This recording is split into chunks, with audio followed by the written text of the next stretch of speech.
안녕하세요. 지금부터 민법 기본 강의를 진행을 하고자 합니다. 자, 그러면 일단 4페이지부터 32페이지까지가 1장으로 되어 있습니다. 자, 1장 파트에서 보통 한 두 문항 정도가 출제될 것으로 예상이 됩니다. 근데 2015년도에서는 이 파트에서 한 문항이 출제가 되는데 평균적으로 두 문항이 될 겁니다.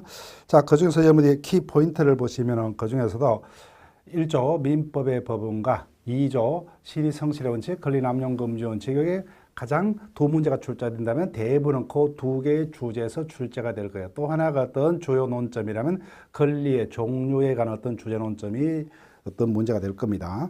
자, 그럼 현실적으로 그 1장에서는 그 세 포인트가 가장 중요합니다. 그래서 여러분들이 수업을 들었을 때 그 세 포인트에서 집중을 하시고, 그 다음에 그 세 개 주제에 가서 여러분들이 각종 기출 문제를 쭉 확보를 해서 여러분들이 연습을 한다면 뭐 어떤 유형의 문제가 출제가 될 거다. 그런 어떤 여러분들이 느낌을 가지고 그 부분을 집중적으로 이해하고 공부를 한다면 크게 문제가 없을 겁니다. 자, 그럼 지금부터 4페이지부터 제1절 민법의 의 주제를 가지고 진행합니다. 민법의 주제 자체가 우리 시험에 직접적으로 어떤 출제가 될 가능성 없어요. 다만 여하튼 민법의 의는 조금 이따 보고자 하는 제2절 민법의 법의 어떤 전제 지식이 될 겁니다. 자, 먼저 민법의 의로 갑니다. 민법의 의. 자, 일단 민법이란 과목은 어떠한 성격의 법이냐는 겁니다. 자, 국내에는 무수한 법들이 존재를 합니다. 그런데 이와 같은 법은 왜 국가에서 만듭니까? 일단 근본적으로 법이라는 것은 사회에서 분쟁이 발발하면 이와 같은 분쟁의 해결을 하기 위해서, 그죠? 분쟁 해결의 기준을 삼고자 법을 만듭니다. 그래서 민법도 사회에서 일어났던 분쟁 해결의 어떤 기준. 그래서 법이란 것은 우리가 사회생활을 평화롭게 유지하기 위해서는 반드시 지켜야 될 규칙이 된다. 그죠? 이것을 법적으로는 규범이라고 합니다. 규범.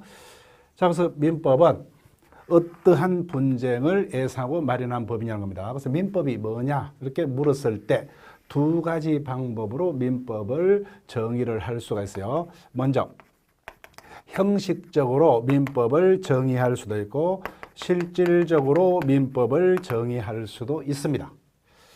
자, 근데 앞으로 형식적이란 단어, 실질적이란 단어들이 조금 등장할 겁니다.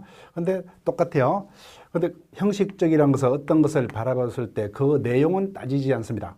내용은 따지지 않고 명칭에 따라서 정해지는 개념을 형식적 개념이랍니다. 자, 그럼 형식적 민법이라면 그 법의 내용은 따지지 아니하고 그 법의 명칭이 민법으로 된 법이 민법이다. 그럼 이와 같은 시각에 의하면 58년도에 제정되어서 60년부터 시행된 현행 1184개 조문으로 이진 현행 민법전만이 민법이다. 이렇게 봅니다.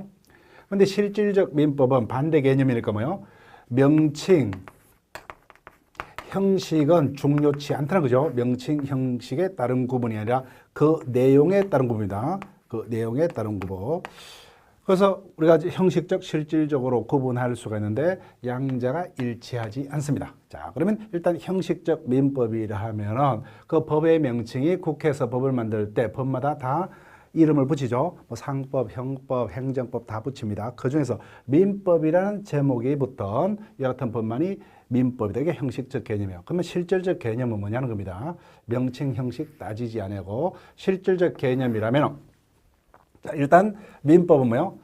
법이니까 분쟁 해결을 위해서 그 기준이 되기 위해서 법을 만들죠. 이때 민법은 사회에서 사인간에 일어나는 사인간의 민사 즉 분쟁을 규율하기 위해서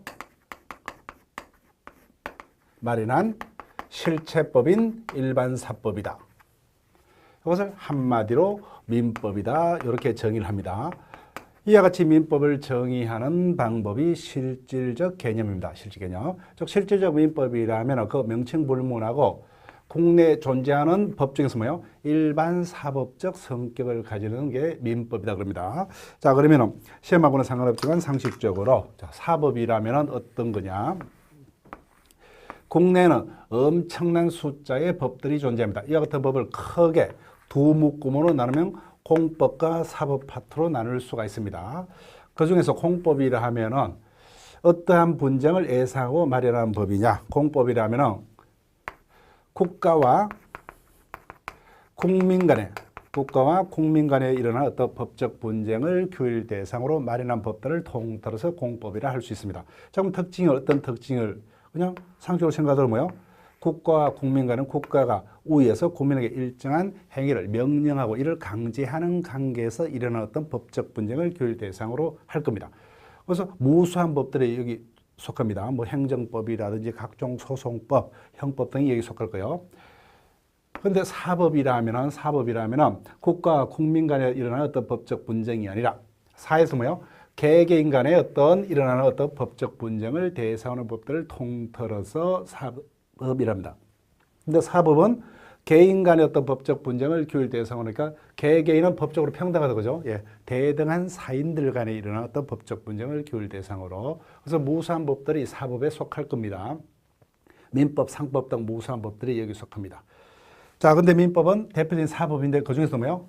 민법은 일반법적인 성격을 가진다 그죠? 일반 사법이다. 따라서 일반법과 대비되는 게 특별법이죠. 예, 특별법. 그래서 특별법은 민법에 대한 대표적인 특별법은 상법에 해당합니다. 상법.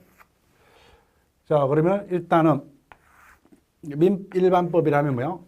그와 같은 법률 관계, 민사 관계라면은 대한민국에서는 뭐요? 누구든지 그 당사자가 뭐 대통령이 되었던 저와 같은 힘없는 일개 개인이 되었던 그 민사관계라면 누구에게나 똑같이 그 법이 평등하게 적용됩니다.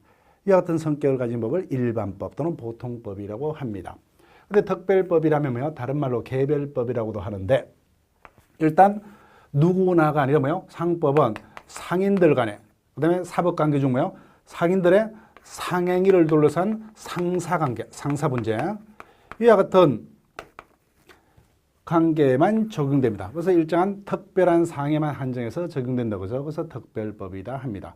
자, 이와 같이 특별법과 일반법을 구별하는 실익은 어느 하나의 어떤 사회사건이 양자 모두 적용이 가능할 때 뭘 우선해서 적용한다고요? 특별법을 우선해서 적용한다. 특별법 우선연지.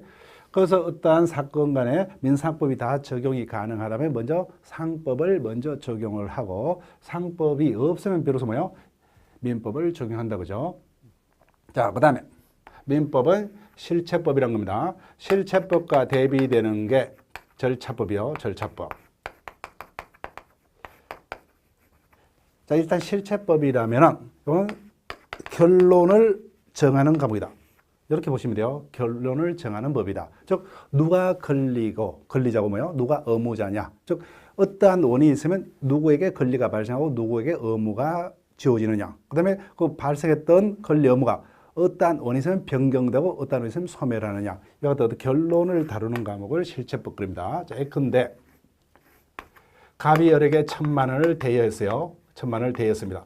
그러면 갑은 1,000만 원을 을에게 빌려줬기 때문에 약속한 날짜에 뭐요? 그 돈을 돌려받을 채권자고 을은 채무자다 그죠? 그래서 빌려줬다는 사실이 인정되면 그에 따라서 갑에게는 그와 같은 채권, 을에게는 그와 같은 채무가 발생하죠. 그런데 을이 약속대로 돌려갚으면 뭐요? 그 발생했던 채권이 소멸한다 그죠? 그래서 실체법이라면 어떠한 원인이 있으면 누구에게 권리가 발생, 소멸하느냐 이와 같은 관계를 규율하는 법을 실체법 그럽니다. 근데 절차법이라면 뭐 가정을 다루는 과목이다 이렇게 보시면 돼요. 이와 같은 실체법 상에서 발생한 권리 의무가 약속대로 실현이 안 됩니다. 따라서 채무자인 을이 약속을 지키지 아니합니다. 그러면 어떻게 돼요? 갑은 을로부터 받을 수 있는 어떤 채권을 실현하기 위해서 어떠한 방법을 택할 수 있냐? 아무리 힘이 세더라도 개인적으로 때려잡아서 받는 거요는 법에서 허용될 수가 없죠. 뭐 일반적으로 우리가 생각할 수 있는 방법은 을을 상대로 뭐요? 재판을 걸어서 그죠. 이와 같이 실체법상에서 발생한 권리 의무가 제대로 약속이 지키지 않을 때 그와 같은 권리 의무를 실현하는 어떤 절차를 다루고 있는 법을 절차법. 그래서 각종의 소송법. 그래서 민법에 대한 절차법은 대표적인 게 민사소송법이 될 겁니다. 그 다음에 민법은 모든 분쟁을 규율 대상으로 하는 게 아니다. 그죠? 예. 사회에서 일어난 분쟁 중 민사 분쟁을 규율 대상으로 합니다. 그럼 민사관계가 뭐냐는 거예요. 민사. 자, 우리가 보통 민법이라는데 정확하게는 민법은 이렇게 씁니다. 따라서 이것을 직역하면 뭐요? 시민법이 됩니다. 시민법. 자, 그러면 감이 왔죠, 그죠? 저 국민 이전에 어떤 사회생활을 이뤄내서 어떤 시민으로 생활할 때 부딪히는 어떤 가장 기본적인 어떤 생활관계를 민사관계라 합니다. 자, 그럼 민사관계는 어떻게 구분되냐? 일단은 누구든지 피해갈 수 없는 의식주. 그 다음에 뭐야? 가족 문제다, 그죠? 가족 문제. 자, 이것을 달리하면 재산 문제죠. 재산 문제. 자, 우리가 하루하루를 살아가기 위해서는 당연히 뭐요? 일정한 물건을 이용치 않고는 살아갈 수 없죠. 예를 들면 내가 집이 없어요. 그러면 타인으로부터 집을 빌려서, 그죠? 임대를 해서 빌리든지 전세를 해서 빌리든지 이와 같이 일정한 물건을 이용하는 관계에서 일어나는 어떤 법적 분쟁을 규율할 대상으로 하는 것을 물권법 이렇게 할 수가 있습니다. 자, 또 하나는 자, 내가 일정한 어떤 타인의 서비스가 필요합니다. 자, 뭐 어떻게 해요?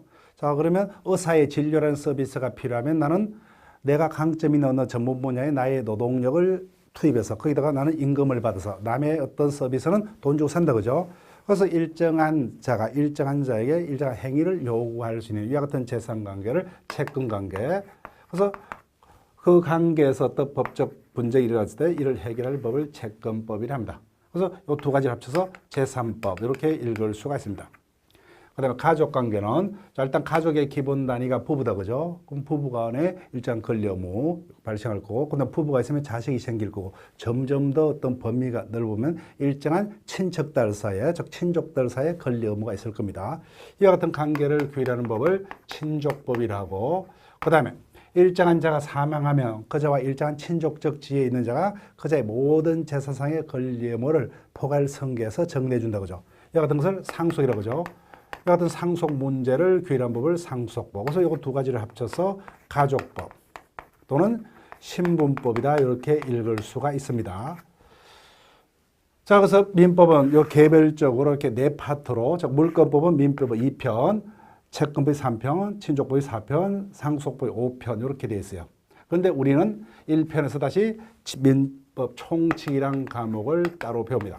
그러면 총칙이란 것은 민법 제1편에서 구성되어 있는데 그럼 총칙이란 과목은 어떤 성격이냐? 자, 이와 같이 개별 재산법, 개별 가족법 등을 배우기 전에요. 미리 양자의 어떤 공통적인 원리, 원칙, 개념 등을 미리 배우는 어떤 법 과목을 총칙 과목이라고 합니다.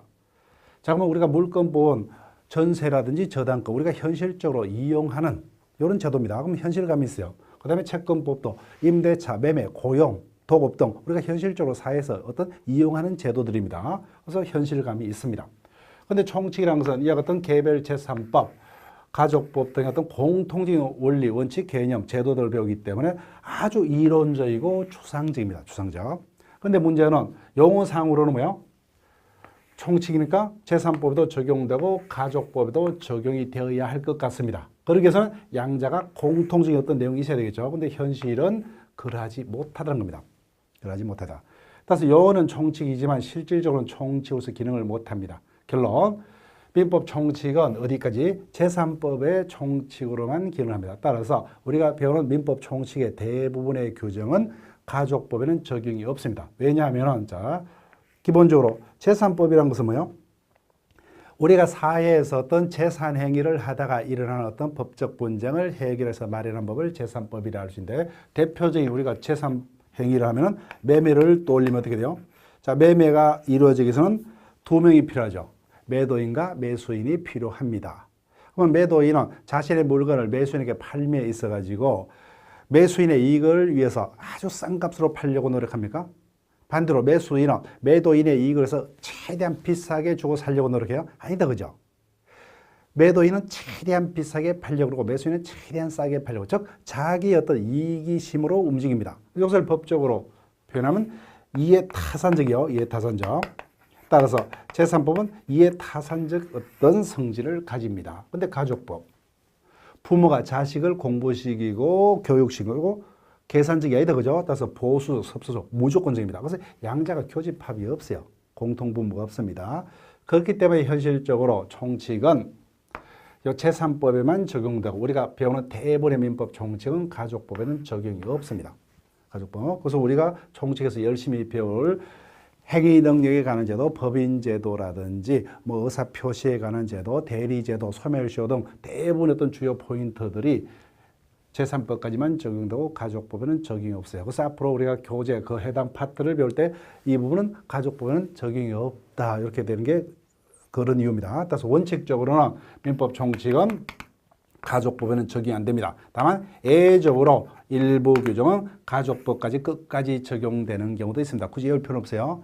민법 1조라든지 신의성실의 원칙, 뭐 주소에 관한 규정, 일부 규정은 말 그대로 민법 전체 적용이 되고 있습니다. 자, 그러면 여러분들이 교재를 펴세요. 4페이지.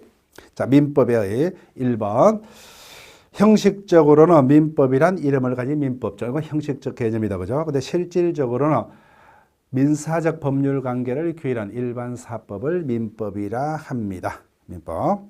그래서 실질적 의의 민법에서 여러분이 참고 파트에서 체계적 지에 보니까 민법은 뭐요? 국내에 존재하는 법들 중에서 사법에 해당한다. 그죠? 예, 여러분들이 참고 파트는 큰 제목 정도만 여러분들이 일견하시면 돼요.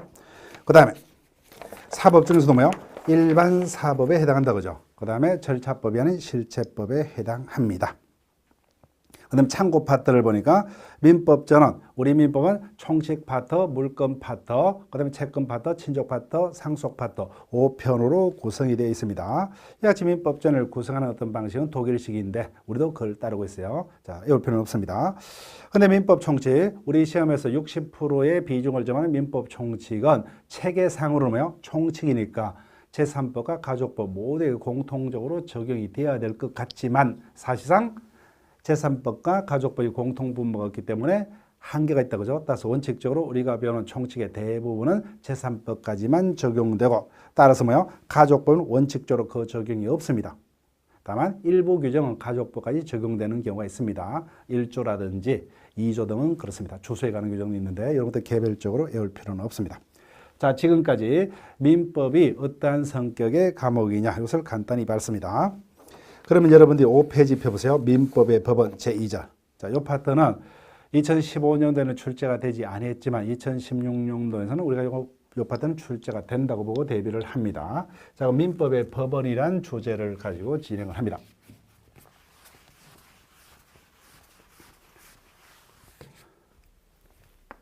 민법의 법원. 자, 이때 법원이라면 우리가 일반적으로 알고 있는 법원은 이런 한문을 쓴다. 그죠? 서초동에 있는 어떤 법원 건물을 떠올린 것. 우리가 일반적으로 알고 있는 법원 개념이요. 근데 지금 배우고자 하는 법원이라면 이와 같은 한문을 씁니다. 근원자를 써요.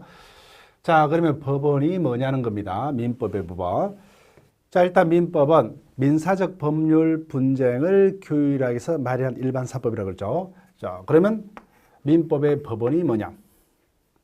일단은 갑을 간의 민사 분쟁이 발발했습니다. 민사 분쟁. 근데 이 같은 민사 분쟁이 A 판사에게 배당이 됐습니다. 자, 그럼 일단 증거 등을 조사해서 일단 판결을 내릴 거예요. 자, 그러면 이 같은 갑을 간의 분쟁이 민사 분쟁이기 때문에 A 판사는 어느 법에 따라서 재판을 해야 됩니까? 당연히 민법에 따라서 재판해야 되죠. 이게 민법의 법원이요. 즉 이와 같은 민사 분쟁의 해결 기준이 되는 민법에는 어떤 게 있느냐. 이게 민법의 법원입니다. 이것을 이제 학자들은 민사 분쟁의 기준이 되는 뭐요? 실질적 민법의 존재 형식. 그래서 실적 민법입니다. 실질적 민법의 존재 형식 또는 인식 근거다. 이렇게 이야기를 합니다. 민법의 법원의 개념. 그래서 여러분 용어로는 이렇게 기억을 하시되 자, 어떻게 이해를 하시면 돼요? 민사 분쟁을 해결하기 위한 실질적 민법에는 어떠한 것이 있느냐. 이것을 민법의 법원이 한다. 그죠? 따라서 다른 말로 여하튼 실질적 민법은 어떤 형식으로 존재하고 있느냐. 크게 두 가지 형식으로 존재하고 있을 거예요. 문자로 된 법으로 존재할 수도 있다. 그죠? 이것을 뭐요? 성문법이라 하고 그 다음에 문자가 아닌 뭐요? 형태가 없는 형식으로 존재를 할 수 있게 되죠. 간섭법 등 불문법의 형식으로 존재를 할 겁니다. 자, 이와 같은 것을 민법의 법원이랍니다. 다시 한번요. 민법의 법원이라면 민사 분쟁의 해결 기준은 실질적 민법의 존재 형식을 민법의 법원이라 합니다. 그래서 형식적으로 뭐요? 성문법과 불문법 두 가지고 있더라고요. 자, 그럼 교재에서 여러분들이 뭐 참고할 때 성문법주의, 불문법주의 비교 어떤 논점이 있는데 여러분이 상식적으로 한번 보세요. 자, 그럼 7페이지를 펴보세요. 7페이지. 그래서 민법의 법원가에서 1조에서 규정을 두고 있습니다. 자, 일단 1조를 봅니다. 자, 여러분들이 법조문을 읽는 방법을 말씀드릴게요. 민법 총칙만 하더라도 1조부터 뭐요? 184조까지 조문이 있습니다. 자, 그러면 이거 앞에 아랍의 숫자는 조문의 차례다, 그죠? 그 다음에 가로 부분 보면 그 조문에 해당 제목이 적혔습니다. 1조에는 다른 세부 목차는 없는데 조문들이 다시 세부 목차가 있는 게 있어요. 이거는 항으로 읽습니다. 항. 그러면 1조 제1항, 제2항 이렇게 읽으면 되죠. 그 다음에 항 밑에 다시 또 세부 목차가 있는 그와 같은 것도 있어요. 이거는 호로 읽습니다. 호. 그래서 1조 제2항, 제1호 이런 식으로 읽으면 됩니다. 조문 읽는 어떤 방법을 말씀드렸고, 자, 그러면 1조를 보게 되면 법원이란 제목 하에 규정되어 있다고 그죠? 그럼 1조를 같이 읽으면 어떻게 되세요? 민사에 관해서 법률에 규정이 없으면 간섭법에 의하고 간섭법도 없으면 조리에 의한다 그죠? 그럼 제가 달리 읽어볼게요. 민사에 관해서 법률이 있으면 어떻게 한다는 소요? 반대로 하면 법률에 의하고 이와 같은 해석을 반대 해석이랍니다. 그래서 우리가 민법을 배울 때 다른 법도 마찬가지지만 이것이 그 반대 해석을 여러분들이 하려고 노력하세요. 그래서 반대 해석이 여러분들이 자유자재로 된다면 법 과목의 어떤 이해는 그만큼 쉬워질 겁니다. 그래서 우리가 어떤 지문화될 때 그 조문 그대로 적힌 대로 지문화되기도 하고 반대로 이렇게 뭐요? 풀어서 쓰기도 합니다. 그러면 같은 말입니다. 즉 민사에 관해서 뭐요? 이때 민사라면 앞에서 제가 설명했던 뭡니까? 민사 분쟁을 의미하죠. 즉 민사 분쟁을 해결해서 법률이 있으면 뭐요? 법률에 따라서 재판을 하고 법률이 없으면 두 번째 뭐요? 간섭법에 따라서 재판을 하고 간섭법도 없으면 마지막에 조리에 따라서 재판을 해라. 이게 민법의 1조의 의미입니다. 자, 그럼 민법 1조에서는 어떤 것을 정하고 있느냐? 자, 그럼 첫 번째, 내가 판사라면은 그 민사 분쟁을 해결하기 위해서 내가 재판의 기준으로 삼을 수가 있는 게 몇 가지가 적혀 있어요? 법률, 간섭법, 조리 세 가지가 적혀 있다 그죠? 그래서 민사 분쟁의 해결 기준은 법원의 종류, 법원의 종류가 규정이 되어 있죠. 다른 말로 법원의 범위가 적혀 있다 그죠? 법률, 간섭법, 조리 세 가지로. 그 다음에 두 번째, 그럼 내가 판사라면 법률 간섭법 조리를 아무 순서 없이 아무거나 가지고 먼저 재판을 할 수가 있느냐? 아니면 순서에 따라야 됩니까? 보니까 순서에 따라야 되죠. 따라서 법원 간의 적용 순서가 적혔습니다. 법원 간의 적용 순서. 그 다음에 세 번째, 자, 근데 1조를 보니까 세 가지가 적혀 있다고 그죠? 법률, 간섭법, 조리 이렇게 세 가지가 적혀 있어요. 그래서 이것을 다시 두 가지로 나누면 법률은 보니까 뭐요? 금방 1조도 읽었죠, 그죠? 어떻게 됐어요? 문자로 돼 있다, 그죠? 이와 같이 문자로 된 법을 성문법. 이와 같은 간섭법 조리는 문자로 읽지 않죠. 형태가 없다, 그죠? 이와 같은 법을 불문법이라 합니다. 불문법. 자, 그럼 우리 1조에 의하면 이와 같이 민사 분쟁의 해결 규칙이 되는 어떤 법원이 성문법인 법률도 있고 불문법인 간섭법 조리 등도 존재합니다. 그때 1조에 하면 어느 것을 가지고 먼저 분쟁을 해결해요? 성문법을 가지고 먼저 분쟁을 해결하고 있더라고요. 따라서 이와 같이 불문법과 성문법이 모두 존재할 때 어느 것을 가지고 먼저 분쟁을 해결하느냐? 그중에서 성문법을 가지고 먼저 분쟁을 해결하는 어떤 국가를 성문법주의 국가다 합니다. 반대로 불문법을 가지고 먼저 분쟁을 해결하는 국가를 불문법주의 국가를 합니다. 그러면 우리 민법은 어떻게 됩니까? 성문법을 가지고 먼저 분쟁을 해결하니까 1조에 하면 우리 민법은 성문법주의로 되어 있다 그죠? 성문법주의다. 이런 세 가지 어떤 의미를 1조에서 우리가 캐치를 할 수가 있습니다. 자, 그러면 이와 같은 1조에서 16회차에서는 우리가 출제가 된다고 보고 대비를 해야 되는데 그럼 어디에서 출제가 될 거냐는 겁니다.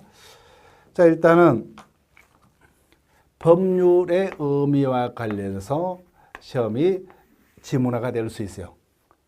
그다음에 법률이 주제가 되면 간섭법을 가지고 두 번째 주제가 될 수가 있습니다.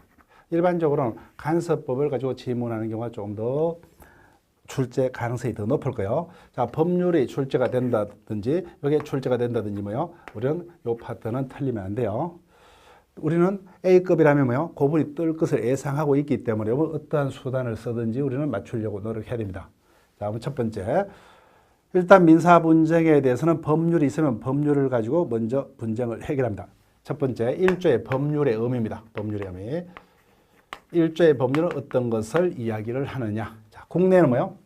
최고의 상식적으로 헌법이란 최고법이 있고, 그 다음에 국회에서 만드는 뭐요? 법률이란 각종 법이 존재하고, 그 다음에 행정부에서 대통령 명령, 각종 장관 명령 등 명령이 존재하고, 그 다음에 이와 같은 법률 명령 등을 시행하기 위한 행정 각부의 뭐요? 행정 규칙들이 존재하고, 마지막에 지방자치단체에서 만든 조례 규칙 등 이와 같은 어떤 무수한 법들이 뭐요? 이렇게 위계 질서하에 쌓여 있다, 그죠? 그래서 헌법이 최고법이니까 헌법 이하의 어떤 법률 등이 헌법의 내용에 위반되면 뭐요? 그 효력이 없다, 그죠? 또 법률 이하의 어떤 명령 등도 그 내용이 법률에 반하면은 그 효력이 부정되죠. 이와 같이 상하 질서하에 놓여 있습니다. 그때 1조에서 민사에 관해서 법률이 없으면 이때 법률이 어떤 의미를 담고 있냐는 겁니다. 앞에서 우리가 민법을 정의할 때 형식적 개념, 실적 개념을 설명했죠. 이때 법률은 뭐요? 말 그대로 1조에서 이와 같이 무수한 법들 중에 뭐요? 법률이란 제목이 붙어 있는 것은 뭐밖에 없어요? 여기밖에 없다, 그죠? 이와 같이 1조의 법률을 법률이란 제목이 붙은 형식적 의미의 법률만을 지칭을 하느냐.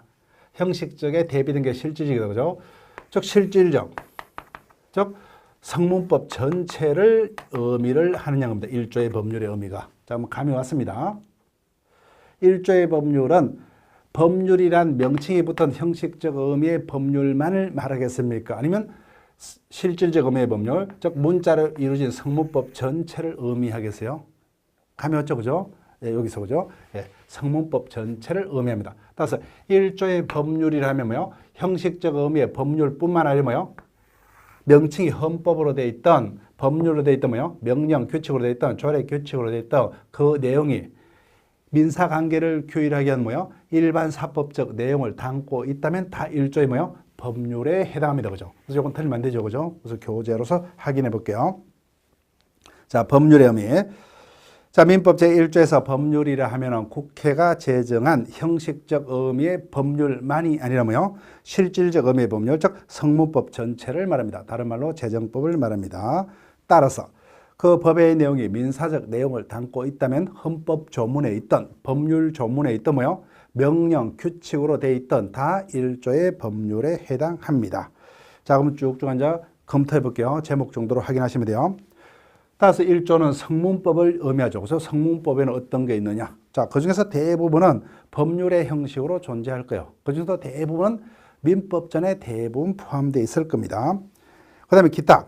각종 민사특별법 형태, 주택임대차보호법, 상가임대차보호법 등 각종 민사특별법 형태로 될 수도 있고, 부동산 등기법 등 각종 민사부속법 형태로 존재하기도 하고, 심지어는 농지기억법 등 공법 규정 중에서도 존재하기도 합니다.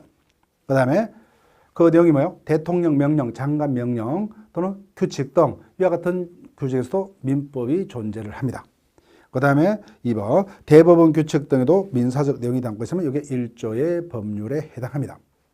그 다음에 8페이지 국가 간에 이루어진 뭐요? 문서로 된 조약, 이 어떤 조약도 그 내용이 민사적 내용을 담고 있다면 1조의 재판의 기준 법률의 범위에 속합니다. 그럼 우리가 상적으로 지금 최근에 가장 중요한 어떤 조약들이 어떤 게 있어요? FTA 조약 그런 것도 있죠. 예, 그런 것들이 그 내용이 민사적 내용을 담고 있다면 민사분쟁의 재판의 기준이 됩니다. 그 다음에 지방자치단체의 어떤 자치법규, 그 다음에 기타 헌법재판소의 결정, 이런 것들이 다 뭐요? 민사적 내용을 담고 있다면 1조의 법률인 성문민법에 해당하더란 겁니다. 그래서 이런 것들은 여러분이 틀리면 안 돼요. 자, 보통 각종 시험에서 어떻게 속이느냐? 자, 일단 뭐요? 1조의 법률이라면은 법률이란 타이틀을 달고 있는 어떤 형식적 의미의 법률뿐만 아니라 뭐요? 이 전체를 의미하죠. 자, 각종 시험에서 가장 자주 출제되는 형태가 이겁니다. 대법원 규칙은 그 내용이 민사적 내용을 담고 있더라도 민법의 법원이 될 수 없다. O입니까? X입니까? X죠. 그죠? 따라서 성문법이라면 뭐요? 1조의 법률은 성문법 전체를 의미하죠. 따라서 그 내용이 우리가 배웠던 실질적 민법에 해당하는 어떤 일반 사법적 내용을 담고 있다면 다 1조의 법률에 해당한다. 따라서 1조의 법률은 성문법 전체를 의미한다. 그죠? 자, 두 번째로 갑니다. 그래서 이와 같이 성문법이 있으면 뭐요? 그것이 법률로 되어 있던, 명령으로 되어 있던, 규칙으로 되어 있던 그것이 간섭법보다 우선해서 적용이 됩니다. 그런데 문제는 이와 같은 성문법이 존재를 하지 않더라고요. 그때는 두 번째, 뭘 가지고 재판합니까? 간섭법을 가지고 재판을 합니다. 간섭법.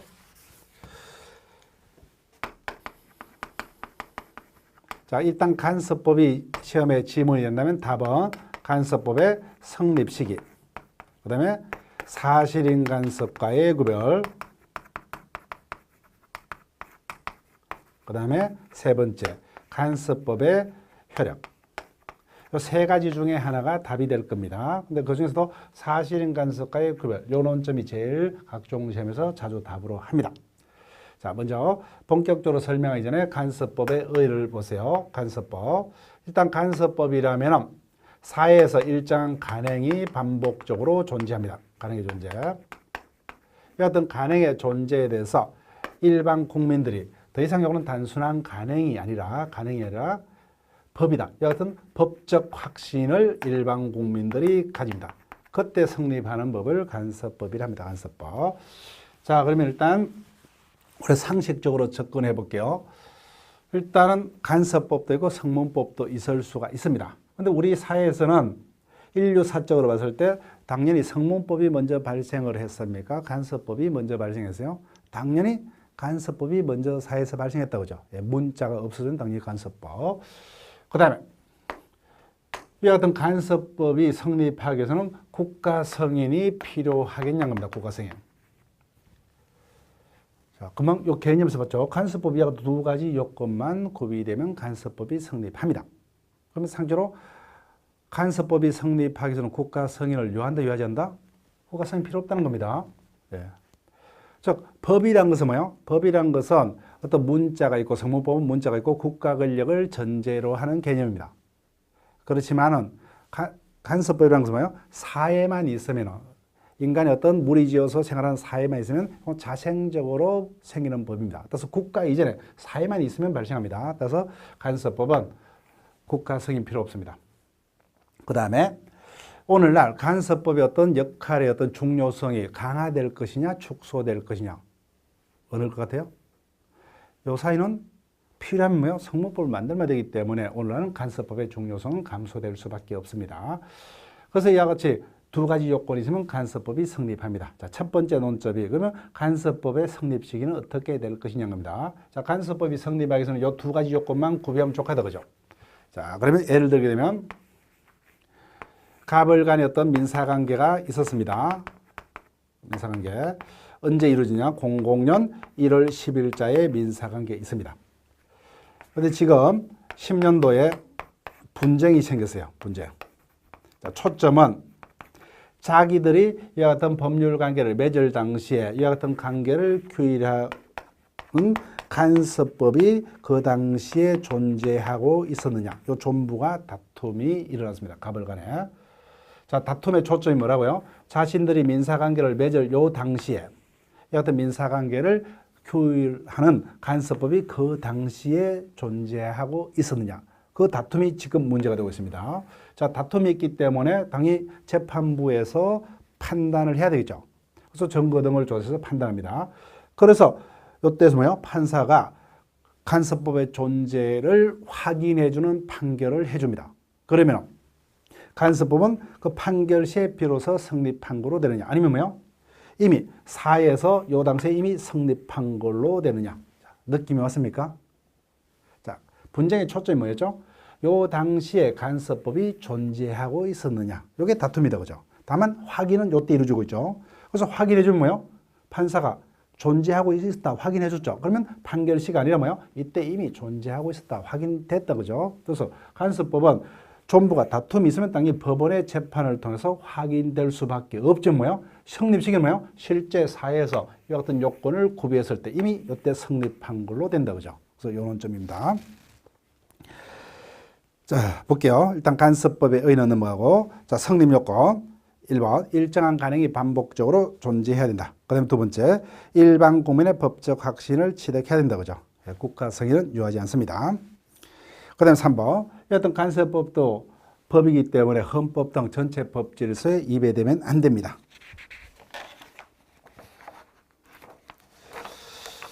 자, 그러면 성립 시기는 뭐요?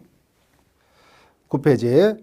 이와 같은 간행의 존재 여부, 법적 확신의 취득 여부, 다툼이 있을 수밖에 없다고 하죠. 있으면 그때는 재판을 통해서 그 존부를 확인해 줄 수밖에 없습니다. 그 확인되면 뭐요? 실제 성립 시기는 사회에서 법적 확신을 얻을 때로 소급한 거로 된다. 그죠? 자, 그 다음에 두 번째 논점이 간섭법의 효력입니다. 간섭법의 효력. 자, 민법 1조에 의하면은 민사관계에 관해서 성문법이 있으면 뭐요? 민법 1조의 법률은 성문민법을 의미했다. 그죠? 따라서 성문민법이 있으면 성문민법을 가지고 먼저 해결을 하고, 이 같은 성문민법이 존재치 않으면 뭐요? 두 번째 간섭법을 가지고 해결하더라고요. 그죠? 따라서 원칙적으로 민법 1조에 하면 간섭법은 성문민법이 존재치 않는 경우만 두 번째 분쟁 해결의 기준이 된다. 그죠? 따라서 보충적 효력을 가진다. 그죠? 2차적 보충적 효력을 가집니다. 근데 언제나 하면 틀립니다. 언제나.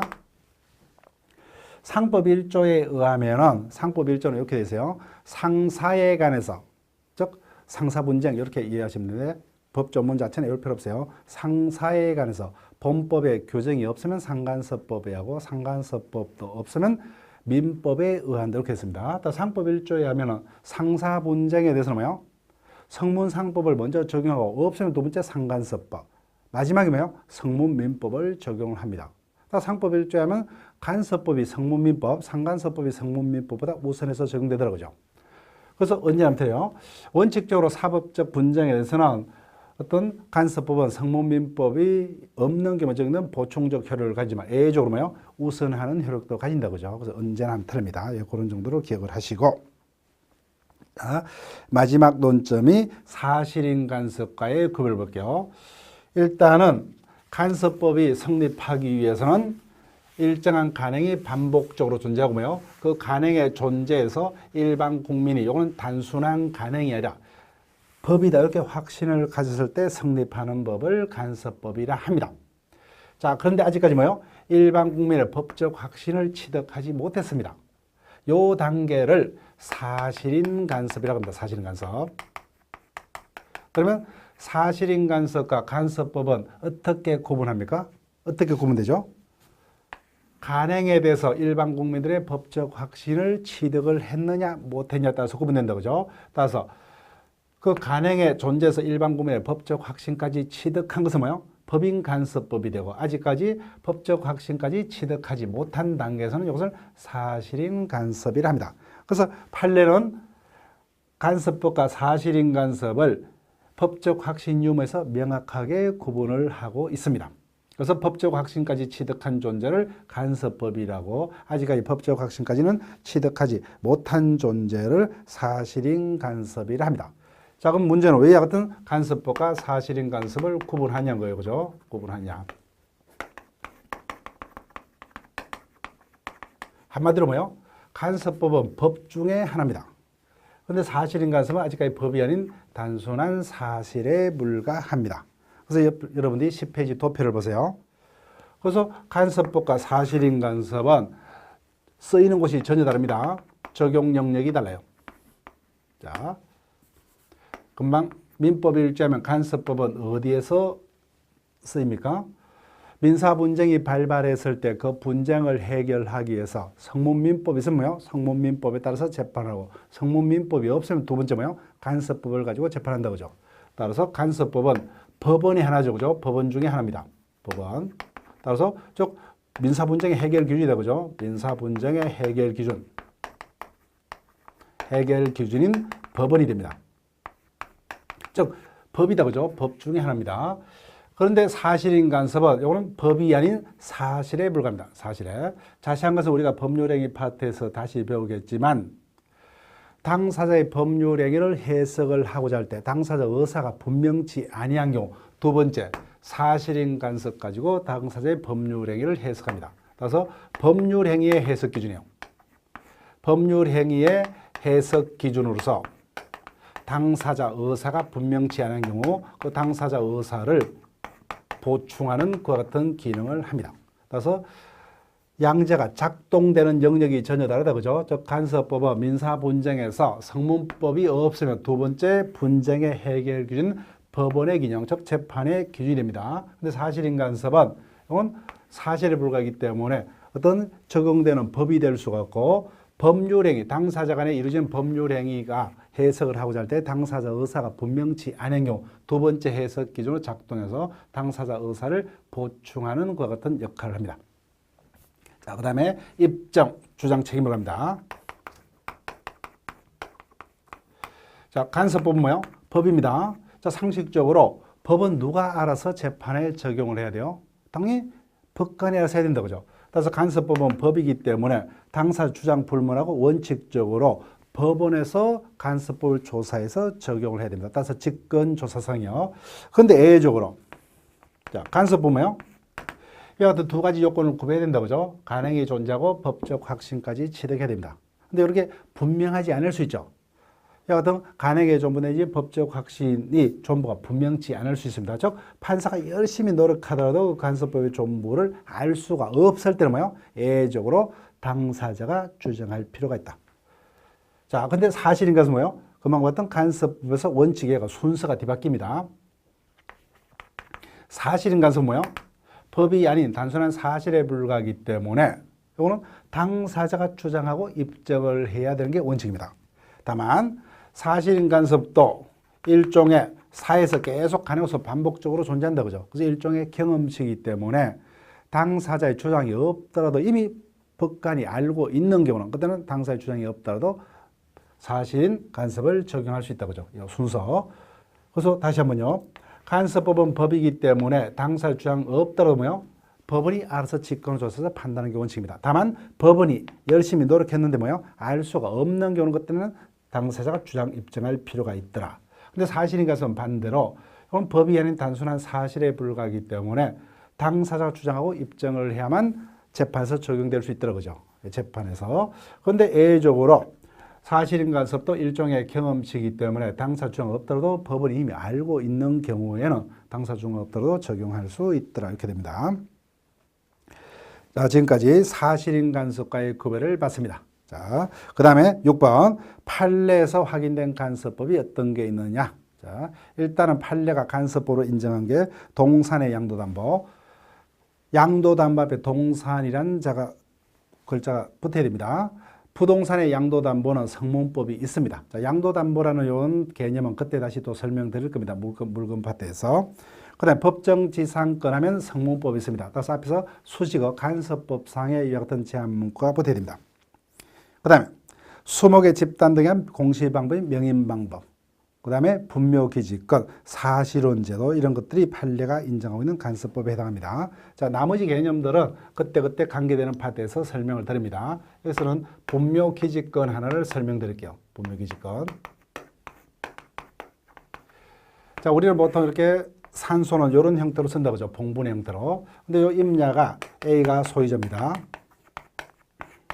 그런데 갑이 소유자 A의 허락도 없이 몰래 A의 산에다가 산소를 썼습니다. 그럼 갑은 어떻게 합니까? 이 산소를 유지 관리하기 위해서 그때마다 뭐요? 때마다 벌초하고 성묘도 하겠죠. 이와 같이 계속적으로 20년 이상 산소와 그 일부 토지를 뭐요? 계속적으로 평온공연하게 계속해서 성묘 등을 위해서 계속 사용을 합니다. 그러면 20년이 지나면 갑은 계속적으로 그와 같은 목적으로 산소와 그 일부 토지 주위를 계속해서 사용할 수 있는 지상권의 유사한 어떤 권리가 간섭법에서 인정됩니다. 이것을 분묘기지권이라 합니다. 그래서 우리 임야에서는 이와 같은 타인의 산에다가 분묘기지권을 취득한 어떤 산소들이 많겠죠. 그죠? 그렇기 때문에 어떤 내가 산을 개발할 목적으로 임야를 사더라도 이와 같은 어떤 분묘기지권을 획득한 산소들이 많다면 사실상 개발을 힘들겠죠. 그죠? 그래서 임야 가치가 떨어진다는 거예요. 이것들은 내 멋대로 파볼 수 없죠. 그죠? 그러면 큰일 납니다. 이와 같은 어떤 간섭법에서 취득한 권리를 분묘기지권이라 합니다. 자, 지금까지 민법의 법문과에서 성문법과 간섭법을 봤습니다. 자, 마지막에 민법 1조에 하면 이와 같은 간섭법도 없을 때는 최종적으로 뭐요? 조리에 따라서 재판을 하더라고요. 네, 조리. 자, 조리라면은 여러분들이 교재를 보게 되면 좋은 어떤 의미의 어떤 단어들은 다 갖다 붙였습니다. 사물의 본질적 법칙, 사람의 이성에 생각되는 규모, 사회 통념, 정의, 형평등, 뭐 신의성실 다 갖다 붙였죠. 그죠? 근데 앞으로 우리 조리는 신의척과 동의어로 읽습니다. 신의척이라는 것은 우리가 좀 이따 배우겠지만 신의성실의 원칙을 줄여서 신의척입니다. 자, 이렇게 하더라도 그 의미가 제대로 우리가 와닿지 않습니다. 즉, 그러면 조리라는 것은 우리가 이해는 이렇게 하시면 돼요. 법관이 민사분쟁을 재판하기 위해서 열심히 노력했습니다. 근데 성문법을 찾을 수 없었어요. 그 다음에 두 번째, 간섭법도 찾을 수 없었습니다. 그때 마지막에 재판 기준이 삼을 수 있는 게 일반 국민의 건전한 법적 상식. 여기에 따라서 재판을 한다는 거예요. 그래서 이것을 우리는 조리다 이렇게 보시면 돼요. 그래서 법적으로는 표현을 신의적 또는 뭐 조리다 이렇게 한다 보시면 돼요. 그래서 이와 같은 조리가 간섭법도 없을 때 마지막 재판의 기준인 법원이 될 수가 있느냐. 법원성의 인정 여부. 다수결과 판례는 법원성을 인정한다는 거죠. 그러면 법원성을 부정하는 견해도 있다. 어떻게 됩니까? 오다 그죠? 다수결 판례라는 것은 견해가 대립된다는 거죠. 견해. 즉 견해 대립이 있기 때문에 이같은 1조에도 불구하고 조리의 법원성을 부정하는 견해도 있다는 겁니다. 근데 왜 우리가 판례 위주로 우리가 결론을 낼 수밖에 없느냐? 당연히 민법은 사회과학 과목 중에 하나죠. 우리가 일단 사회 현상을 바라봤을 때는 개개인별로 뭐요? 가치관, 인생관에 따라서 다 달리 생각할 수 있다 그죠? 그렇기 때문에 당연히 사회 현상을 바라보면서는 개인별로 다 결론이 다를 거예요.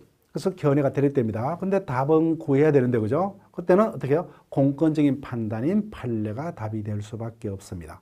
근데 판례가 없으면 여러 사람이 주장한 다수설이 답이 될 수밖에 없어요. 그래서 민법에서는 일단 총칙에서는 우리가 판례를 답을 할 겁니다. 학설은 거의 우리 시험에서는 묻지 않습니다. 그래서 조리가 법원이 되느냐 부정하는 견해도 있다는 거예요. 예, 크게 신경 쓸 필요 없습니다.